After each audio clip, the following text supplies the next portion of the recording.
So we're really excited to hear about how beauty was the thing that led you to God. And do you want to take some questions at the end, or how do you want to? Do you just want to talk for 20 minutes, or do you want me to ask you questions? What's the best way you want to do it? Well, I think it's a great way to just start off with this witness about the importance that art and beauty has for people who are lost in the world, or was lost in the world. And we can start with that, and you can just ask questions with the time we have left. So let's just uh, let me take you back to when I was about 21, 22 years old. I was sitting really drunk as usual at some party, and I remember I was starting to feel more and more heavy in my life after playing in lots of rock band and doing drugs. And I was a sponsored skateboarder, and um, but more and more that type of life started to feel very meaningless. So I started feeling very empty. And I think it was because when I was a child, I spent very little time alone because I was so afraid of death. So whenever I was alone with myself, I was starting to Wow. think about eternity. And it was like, it never stops, but it never stops. And then I just freaked out. So if you saw me when I was 15 years old, I would have my guitar on my back, my skateboard in my arm, my Thai boxing equipment in my left arm, and wanted to have a little time with my girlfriend at 9 o'clock. So I always stayed very busy, but I always been very creative. And but it was always just to get a rush. But it started to feel very meaningless. I remember in my beginning of my 20s. So I guess that will be kind of like a midlife crisis. So what I did, I just isolated myself for about 5 months, and I just like, you know what, I just got to figure out, some purpose or some meaning in life, because it started to feel so flat and so cold and so meaningless, everything. And so I got into transcendental meditation and the power of now and lots of new age things and Tony Robbins. And I was going to do all of these things. And then I started to learn some business skills, and I started to really developing as a musician and learning to improvise guitar. And I built a music school and things like that. But I went to, in this time, I started to have success in my life, and I still had that type of empty feeling.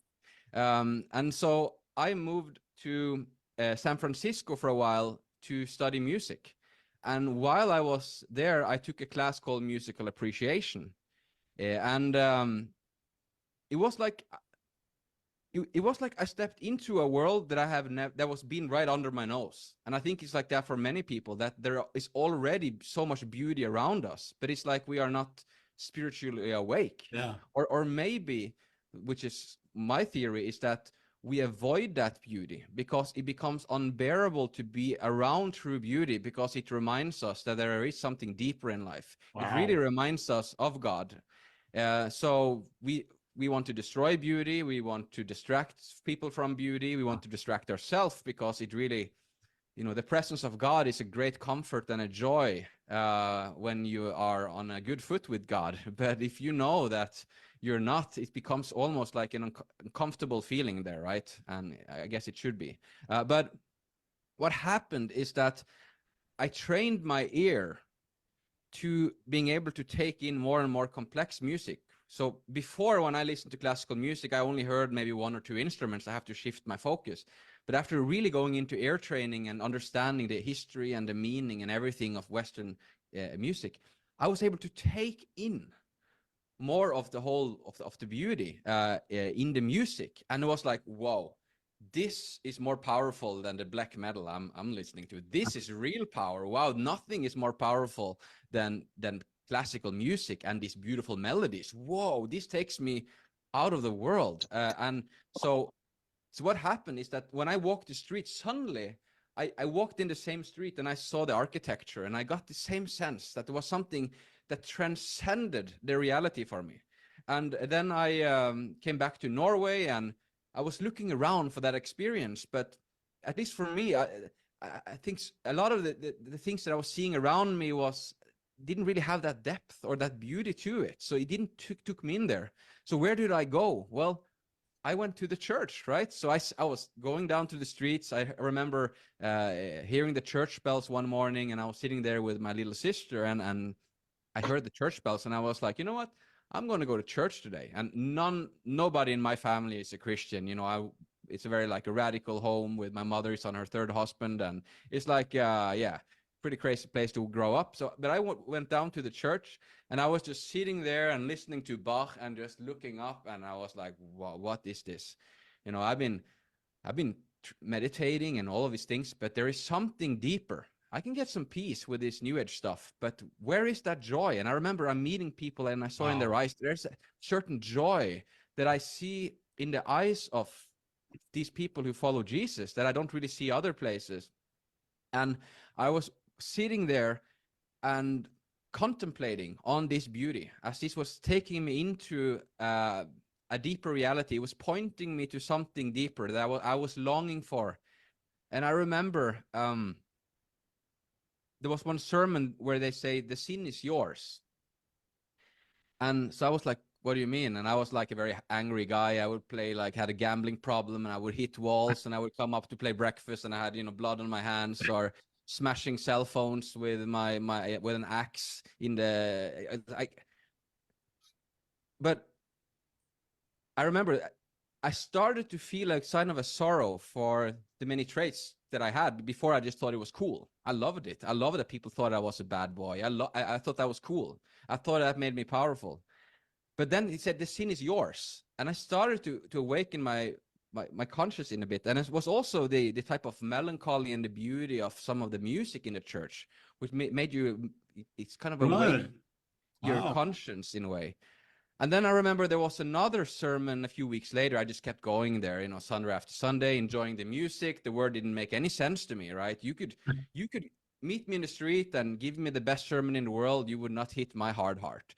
You could go and love me with good works and all of these things. You know, I almost, you know, I didn't really care. It was beauty that drew me to God. And for other people, it might be that you know, you give them, you know, they are naked, they are hungry, they are thirsty, and you give them food, and they feel the love of God. For others, they just hear the truth and they just, you know, about the resurrection. But for me, it was the beauty. And I was sitting there, and I remember I had an experience. I was in the middle of that church. It was like a little Lutheran church in Norway, and suddenly I have this experience of I don't know what was being preached, but I suddenly had this experience that this, now I understand what real love was. And I think they were talking about that God first is the one that reached out and call us. And that didn't make sense to me, but I'm such a sinner. I do all these things, and he already is reaching out to me. And I remember I just had this sense in that moment that it was almost like somebody was like holding around me. And I was remember saying to myself, this is real love. And I have never experienced real love before now. This is that love that everybody's looking for through all of these different means, to have this love. And after that, I started to find a dusty Bible in my parents' home, and I started to reading, and I went through a long journey. But what really stuck with me was that there must be so many other people out there that when it comes to the truth and goodness and beauty, that needs to start with beauty. But what are we doing in the evangelical church? It's like, I think we have been affected so much by the Enlightenment period that we have become out of balance. Yeah. It's like word. And if you're an artist, then you're just a vehicle for the word. It's like, so, wow. So if, you know, if people think, yeah, the songs are just a tool for the word, then in one way the artists are just a tool also. Yeah. And it becomes this type of modernist, utilitarian rationalism that like everything doesn't have that inherent value in itself. But is there one thing that we need in the church today, in my view, is that to bring back that beauty has an inherent value in itself. It can be complicated, it can be strengthened by the word, because the spirit and the word usually comes together. But it's just like with good works. You don't have to put the John 3:16 verse on your, you know, whatever a good piece of bread you make, for this to be a way of showing you know, your service to God, right? So I really think that there's an enormous potential for the church to reach, to make disciples of all nations, for the artists to really become visible, to really step up and bring back the wonder and reach people like me that nobody else could reach. But it was the beauty of the arts which prepared my heart for the conversion and to accept Jesus as my Savior. And when I'm sitting here, I'm sitting with a room full of people who are maybe have more potential than the evangelical church ever realized, ever told you. Because, right now I'm in the evangelical church, but I started in the Lutheran church, and there they have a lot of focus on beauty. But in the evangelical churches I've been in Spain, is you kind of in these boxes on the corner, right? And I think right now, if we can come together, we can find ways where we can grow in evangelism, where we can deepen worship, if we can use more beauty in our surroundings, in the way we approach God, in our contemplation. So it has been so important for me with beauty, and so that's what I wanted to share with you today. That be really encouraged, because I think in some ways very many well-meaning churches, they don't quite see the whole counsel of God, how the first person God gave the Holy Spirit was a craftsman and an artist, and how he has way beyond utilitarian purposes ornamented and giving like extravagant musical performances for his glory. So I hope that you're very encouraged by what's happening right now, because I keep seeing new communities and organizations popping up all the time and talking about beauty in sermons, across. I think this is what God is doing right now, and he is really going into the world right now and reclaiming creativity for his own glory, how it was supposed to be. Yeah. Wow.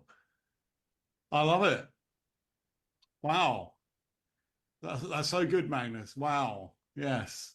That's so encouraging. Anybody got quite there's bound to be some questions here.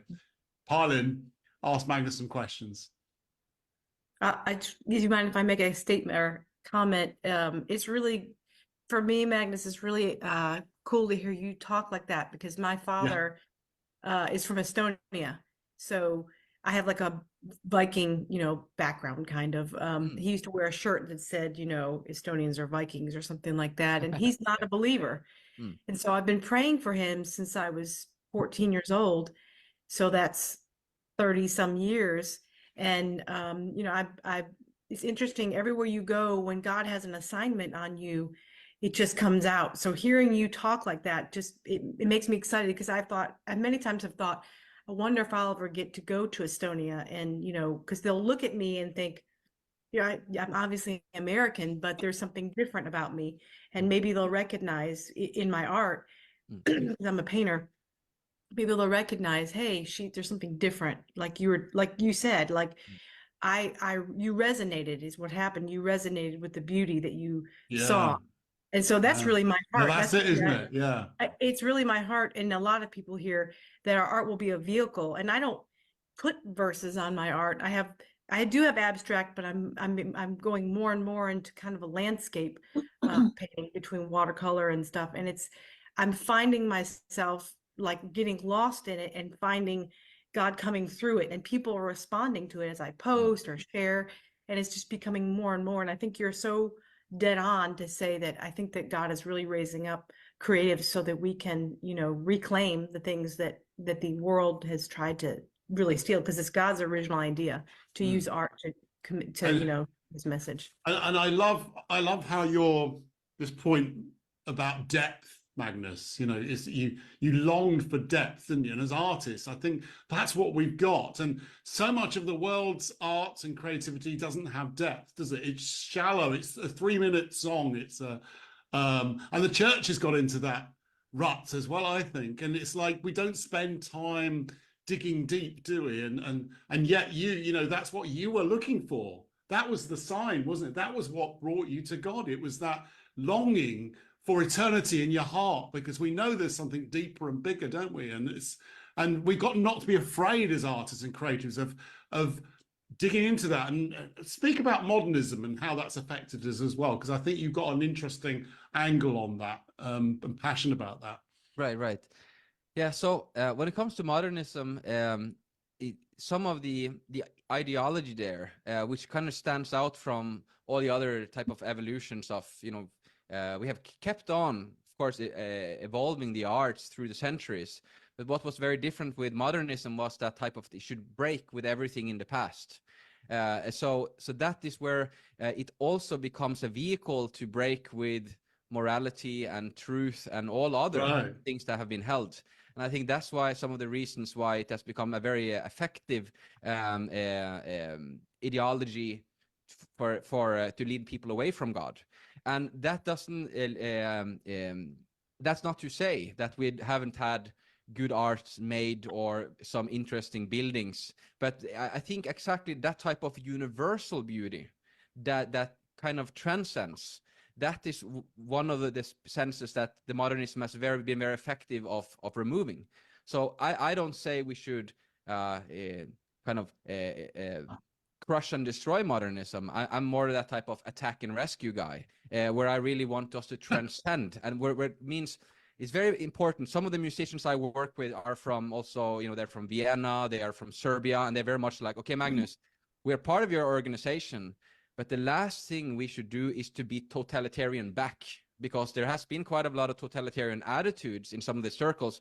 I hear people being to university and they've shown their symphony and they were almost being shouted at how they can, take all those melodies here in their mind and put it down like that. And, people call me a fascist because, and male, white, you get all of these names connected to the classical.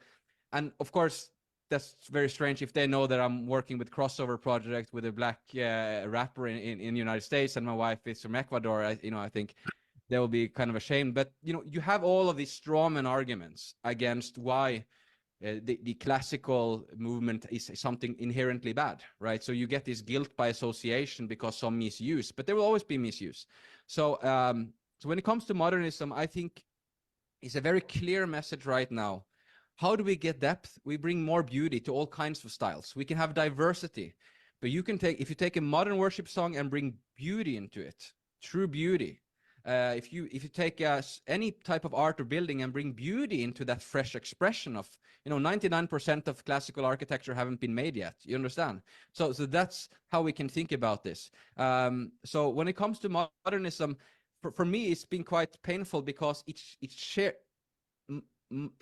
modernism is about revealing the world, and we need some of that honesty. Yeah. But we cannot leave people there.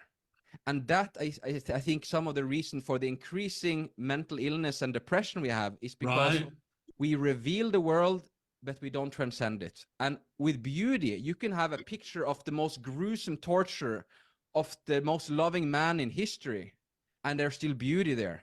Because you're honest, you can be raw, you can tell about the tough things in life. We don't want to be escapist, but you have to reflect faith, love, and hope at some point in our art, or we are not reflecting God.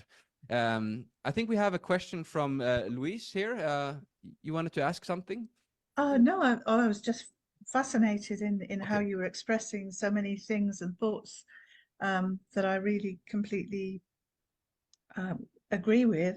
I was just going to sort of add a comment. I think you probably agree that the two world wars brought about a sense of devastation and hopelessness, and that began to reverberate throughout the arts. And then there was just this sense of nothingness, and the avant-garde got more and more extreme. You will all know that, I know. But I think you're absolutely right. There isn't anything wrong with painting some of the darker things, but there's a redemption in it. Redemption. There's a redeeming something that brings a hope or a light into something. All I can come up with is something I was having a go at recently, doing some charcoal and paintings and white paint about Ukraine, and then I was going to put the conflict in Ukraine, and then I was going to put on some perspex or clear kind of see-through. I was going to paint, birds or the dove over that, so there's hope running through our melody is a melody of hope, and faith in the middle of devastating things. But yeah, no, I thank you, because that's expressed much better than I'm expressing the things Well, that we think and feel. So thank you for that. I'm very glad that you appreciate it. I had many people on my podcast, Beauty and the Faith, and I would give many of them credit for the definitions. You just have this sense that it can be that there's so much potential. It can be so much better. Why is it like that? Why do we feel like so dehumanized in so many places? You know, and then we start now to be able to put words in it, and put words that doesn't burn bridges, but that actually unites. Because there are actually very many people, I think many musicians and artists, that would like to come more in the middle or be less extreme and everything, but the system is built up in a way where you have to check off many boxes to get into the galleries and to have people write good about you. And if this is your career, of course, many people have given up a little bit about their convictions, and gradually you kind of get comfortable. And I think there are some who are, honest. I respect, people. We should have a very, very high view, like Voltaire's view of, I totally disagree with you, but I would die for defending your right to say it, that kind of a thing. We should have that at the bottom all the time to keep the respect. And that's really, we got people, for example, Frederick Maule, which makes music for the Queen of Denmark. We got those people on the team, and they have gone in, to this, they're very connected with many of the arts elite. So we really want to say, how can we speak boldly as Christians against with like arts and movements, which really it's separating people. It makes less flourishing of communities. It makes less connection. It makes people feel more alone. And going in there but at the same time be known for love. So if people say, okay, Composers for Beauty or organization, who are they? We don't want people to say what we are against. We want to be known for that. We are really for beauty. We are really for hope, faith, and love. But we are really real. We understand the struggle. We understand the difficulties in the world, and we want also to reach people where they are. But we need to take them to a better place. That's exactly what Jesus have taught us. I think there was a comment from Carol. Did you have your hands raised there? Do you want to say something? Yeah, I did. But anyway, you said something about beauty has an inherent power in itself. Bring back the wonder, which made me, I don't know why, think of the temple, just the whole imagery of temple and the beauty that was displayed as a reflection of the garden, and how that image weaves its way all the way through the Bible, that God is constantly through the words in the Bible bringing us back to the temple and the beauty of that garden. And I suppose that's something of what you're saying, that and I just wrote down, like, it's the whole thing. God is love, and as we love, as we connect with God, and that love flows through us, what we create then becomes an expression of that love, and almost not try to do the thing that we know we should do, but it's born out of that relationship. But there was something in the back of my head where temple and the imagery of the temple seems to make. I think that's very powerful. It's there's a lot of, it's almost painful how many details you have in the Old, if you're going to go through that route in the Old Testament and read through all the instructions God have. But one thing we know, he has an eye for ornamentation and details. He has an eye for order and symmetry, but also kind of a playfulness, I must say. So I think when things are unclear in the Bible, I always go back to the reflective principle. And that I'm saying, does this reflect any of the attributes of God? Do people get to know God better through, is this a sense of, for example, if you know somebody, they might be in this mood this day, they might be playful the other day, they might be calm the other day, they might be a bit stern, but a good, a good leader the other day.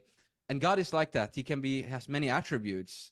And are we reflecting? Because I think maybe what we have forgotten a bit is that the presence, to live in the presence of God and be aware and to see to God, to talk with God, to eat with God, to live in an active relationship with God, that's like spirituality 1, 2, 3. That's like ABC. Mhm.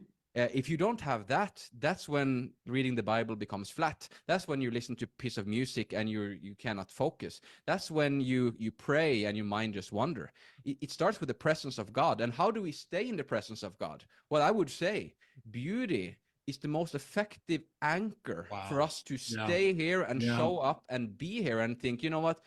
Who do we have here? We have 10 people, and the Holy Spirit is sitting here now on Zoom. You understand?